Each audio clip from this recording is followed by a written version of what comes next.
कठुआ च जम्मू कश्मीर पैंच एसोसीएशन का गठन किया गया।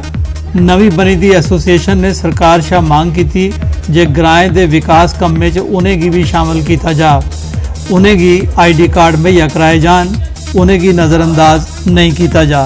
कश्मीर पंच एसोसीएशन का गठन किया गया है। जिन्हें भी आए दे तुहाडे सामने पंच ने अज इत्थे बैठक हुई शक्ति पैलेस जिहदे च डिसाइड होएगा कि अस जो साढ़े अधिकार ने वो लैन ताईं एक प्लेटफार्म जम्मू कश्मीर पंच एसोसीएशन का नाम दिता गया है और अस सिर्फ साड़ा एको ही मोटो है कि पंचायत के जोड़े अधिकार ने वो पंचां की होने चाहिए। असें अपनी एक यूनियन तैयार की है।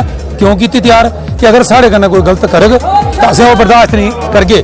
साढ़े कारण अज साल एक लगाया हुण सानू कोई आइडेंटिटी कार्ड नहीं इशू होए, सानू कोई पुछ मंग नहीं हुआ दी। ग्रां दे विच लोग सानू पुछा दे तुसीं 1 साल होई पैंच बने दे किहड़ा डेवलपमेंट का काम होया।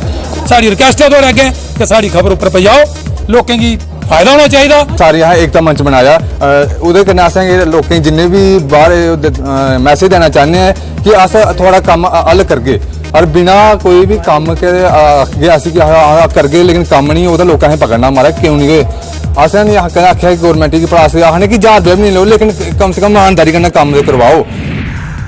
व्यापार मंडल सांबा का एक डेलीगेशन DC सांबा रोहित खजूरिया उनके कन्नै मिलिया। डेलीगेशन ने सांबा टाउन के दुकानदारों की समस्याएं बारे जानकारी दी। चेता रवे किश दिहाड़े पहले DC सांबा होरें बाजार का चानचक दौरा लाइए दुकानदारों की चेतावनी दी ही जे दुकानें हट्टियां का समान बाहर सड़क उपर नहीं आना चाहिए ते दुकानें अगे बनाए दे शेड भी ढाए जान। जितने भी दुकानदार है अपने अपने शेड जो है वो 3 फुट लगा सकते हैं। हमारे थड़े जो बने हुए हैं वो बरकरार रहेंगे ऐसे, और नाली के बाहर कोई भी दुकानदार जो है वो माल नहीं लगाएगा। तो टीचर्स डे के मौके उपर राजबाग कठुआ के सरकारी टीचर सरदार गुरनाम सिंह होरेंगी उनकी निष्ठा लगन ते मिहनत की दिखते हुए राष्ट्रपति रामनाथ कोविंद होरें सम्मानित किया। परतोइये ग्रां पुजने उपर लोकें गुरनाम सिंह उनका निघा स्वागत किया। उन्हें आख्या जे शिक्षा के क्षेत्र में सरकारी टीचर बेहतर योगदान दे सकते हैं। मैनू बड़ा माण है कि मैं राष्ट्रपति अवार्ड नाल मैनू नवाजा गया। मैं पिछले 27 साल तो एजुकेशन सैक्टर दे विच अपनी सेवा निभा रहा ते तकरीबन पिछड़े इलाकों के स्कूलों नूं ही मैं अपनी सर्विस दी है जिन्हां नूं सुधारन च उत्थे दा इंफ्रास्ट्रक्चर उन्हां दी बिल्डिंगां बच्चों को प्राइवेट स्कूलों के वांग वर्दियां आई कार्ड शूज़ वगैरह प्रोवाइड किए ताकि सरकारी स्कूल के बच्चे भी उन्हां सारी सहूलतां दे नाल बच्चे पढ़ सकन जिहड़ियां सहूलतां प्राइवेट स्कूलों नूं मिलदियां। मैं आखना लोकें कि सारे लोग अगर दयानतदारी और मेहनत करना इन्हें गरीब बच्चों की अगर पढ़ाते हैं तो वो दिन दूर नहीं है कि मेहनत करनी जी है वो कभी विफल नहीं जाती। ये चीज़ गुरनाम सिंह होरें साबित की है। पंजाबी लेखक सभा जम्मू आसिया अभिनव थिएटर जम्मू च पुस्तक विमोचन समारोह आयोजित किया गया। श्रीमती गुरदीप कौर होरें लैफ्टिनेंट जनरल हरबख्श सिंह उनकी लिखी दी आत्मकथा in the line of duty Cola प्रेरित होइए पंजाबी भाषा च तर्जमा करिए फर्ज दी राह ते किताब लिखी। जनरल हरबख्श सिंह होरें 1947 ते 1965 के महत्वपूर्ण ऑपरेशंस की लेइए अपने तजर्बे की किताब की शक्ल कलमबंद किया है। श्रीमती गुरदीप कौर होरें उन्हें तजर्बे की पंजाबी भाषा साझा किया है।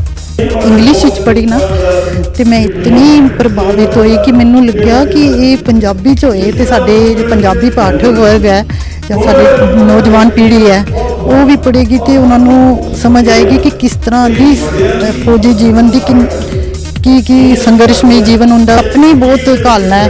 पूरा जीवन उन्होंने देश मतलब प्रति समर्पित रहा और इसी नू मैं कहांगी कि एक किताब साडे पूरी फौजी जीवन शैली नू मतलब उदी रहनुमाई करती है, उदी नुमाइंदगी करती है, इसलिए मैं इस किताब नू चुनिया। पुंछ नगर के स्पोर्ट्स स्टेडियम में प्रैक्टिस करने की आए दे हाकी दे खिडारियों district development commissioner Poonch Rahul Yadav उनके कन्नै मलाटी की थी। उन्हें मांग की जे हाकी खिडारियों ताईं प्रैक्टिस लिए जगह उपलब्ध कराई जा जिथे एस्ट्रोटर्फ बिछाई जा सके। एस्ट्रोटर्फ ताईं फंड्स ते जारी होए गए दिन सिर्फ जगह नहीं थोआ करदी। राहुल यादव होरें भरोसा दवाया जे कोई ठोस कदम चुकया जाग।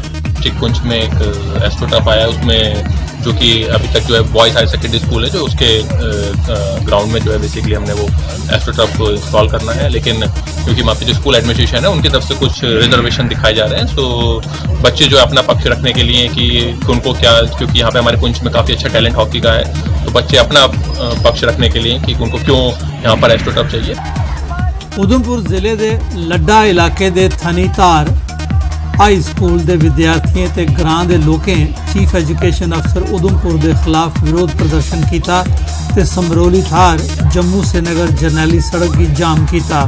वो मांग करा करते हैं जे उनके स्कूल टीचिंग स्टाफ की कमी की तौले दूर किया जा, जिस कारण उनकी पढ़ाई पर माड़ा असर पवारदा है। स्कूल सा ठहरदार मैं 10वीं क्लास पढ़ा ना, मैं ये हालत है, मैं ABC तक नहीं आती है ना, मेरा है जुगल कुमार है, लेकिन लिखने में की प्रॉब्लम है थोड़ी कि सारा।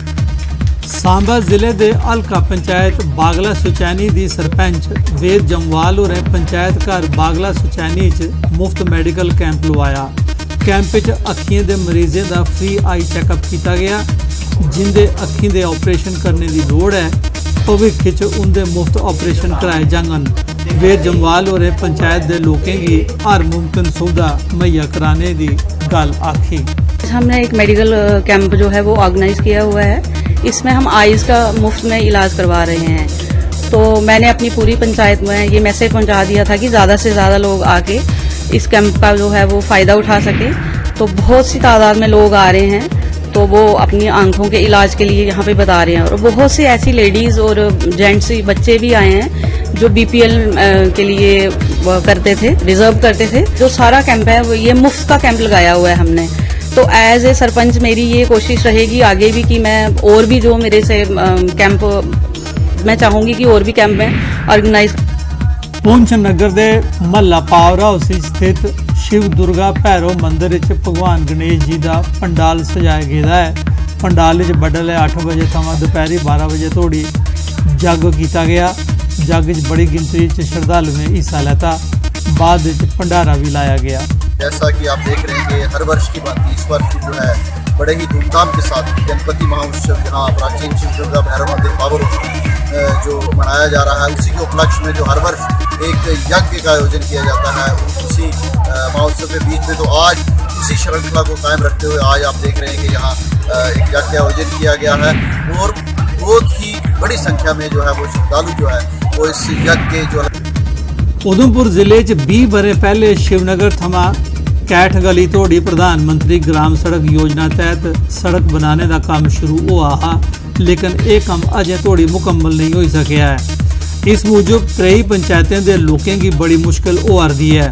सड़क मुकम्मल नहीं होने कारण बरखा दौरान इत्थे चिक्कड़ के चिक्कड़ हुंदा है, लोगों के खेतरें की भी नुकसान हुआ करता है। लोगों सरकार अगे अपील की है जे सड़क का काम मुकम्मल करिए उन्हें की एदा लाह चुकने का मौका दे। ये रोड अज को 20 साल का पहले का काम लगदा पुराना, लोगों की जमीन बढ़ उड़े ने, लोगों पानी खराब कर उड़े, इतने लोगों बहुत परेशानी है। इतना पिछे भी कम से कम भी 3 पंचायत कई तहसीलों भी हैं, चौकियां इनकी वजह कन्नै जी उधमपुर जाने गड्डियां नहीं है, रोड बड़ा गंदा, कई एक्सीडेंट हुई है, कई बंदे